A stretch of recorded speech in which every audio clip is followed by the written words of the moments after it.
There are 8 artists from Northern Uganda and 3 MCs. Me, Zigzaga Man Pato, and MC Rock from Lira, who are the only MCs. Of course, we studied throughout. Before President Yoweri Museveni came in, these guys were performing. We had arranged all the artists from Northern Uganda. Romeo Dong, J.M. Kennedy, Fifi Music, you know, a Boss Miko team. We had guys from Karamoja, you know, there are so many other guys from Lira, or Gang Bond. You know, these are guys, these are cream de la cream from, of course, Northern Uganda. The guys who are managing the stage, they really didn't let us, you know, to do something. We played it cool, because, you know, this is something which always happens on such occasions. We from Northern Uganda, from West Nile, were always being looked as inferior people. They will always sideline us. But we kept it cool. From morning before President Yoweri Museveni arrived, these guys were performing. When President Yoweri Museveni arrived, these guys were performing. All their big guys, artists all over the country, they performed, but Northern Uganda was sidelined. They told us, we'll give you guys time, we'll give you guys time, we'll give you guys. We knew this is something that always happens. Of course, when President Yoweri Museveni came in and he talked to the congregation and left Kololo, that's when this guy said, now, Northern Uganda, you can take over. We are very proud because we know our tactics. We are not only MCs yesterday. We have said in this industry for 25, 30 years. We know how to retain people. Even if somebody wanted to leave home, we know how to keep this person. So when they gave us the stage, actually people were going. We jumped in on stage with Manpato, of course, MC Rock from Lira was there. We jumped on stage. The first person we invited was Romeo Dong, who came with the Pili Lili Yoleng.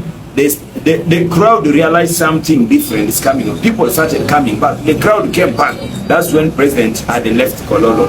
So when we invited Yoleng did one song. The stage managers, they realized something was going on. We are again now bringing the crowd back. Even the Romeo's second song was just played halfway.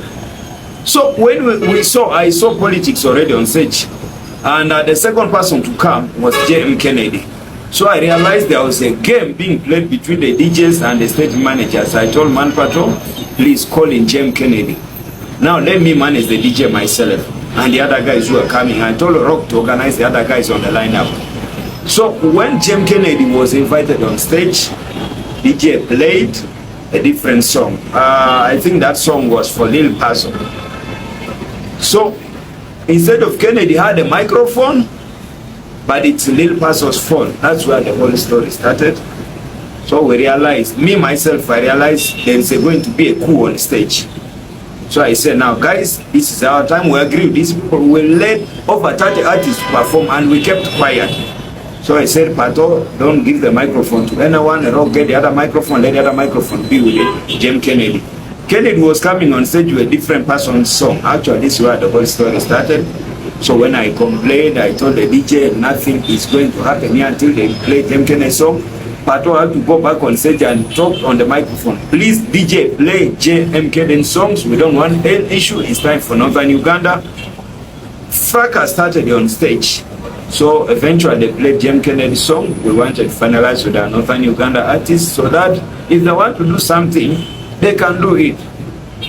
But when I woke up this morning, actually I got so many messages that I was beaten here and there. Indeed, things happened on stage.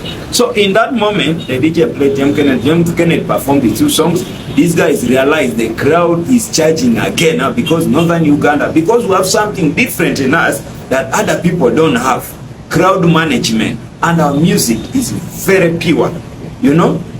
So when they realized that, they started their manyanga things here and there. Actually, one of the stage managers ordered the Bamsats from Kampala to throw me down. Yeah, there are 4 guys who grabbed me. I don't know which parts of my body they grabbed, but I realized they were almost picking me, not knowing. I also stayed 5 years in the gym, and God has given me that natural energy of protecting myself. All those 4 guys, I think they weigh over 500 kilos. They managed to carry me, but in vain. I had to also use my tactics that we learned in the security, not to carry me. Actually, in the process, there was a lot of curfew. Jem Kennedy was performing on the stage around the DJ. Things were happening like this. People instructing the DJ. There were interventions from 1 or 2 people on stage. Eventually, they left me. I was the only person who left Kololo in a vest after coming a very brand new shirt. My shirt was torn apart. It was a nasty experience. You know, West Nile, Northern Uganda will always be looked like, people look at it like any other place outside Uganda when it comes to not only entertainment but the other things. But this time we're talking about entertainment. We are not going to sit down and let people bully us. Somebody said, other men are being bullied by others, but you shouldn't keep quiet. So we'll always speak for ourselves. We'll always fight for Northern Uganda. We'll fight for Western Nile region to make sure we didn't come on our own. We were invited officially to come and represent our region. Why don't you give us that opportunity? And the same guys, when always they fence in our place, we have nothing with them. We are very calm. We want them to know that this is Uganda. Uganda is for all of us. That's why we're here. We always need peace. When such events come, let's unite and sit and share. We share the plans, and so you'll come like this, you'll come like this. These things of fighting each other is really not.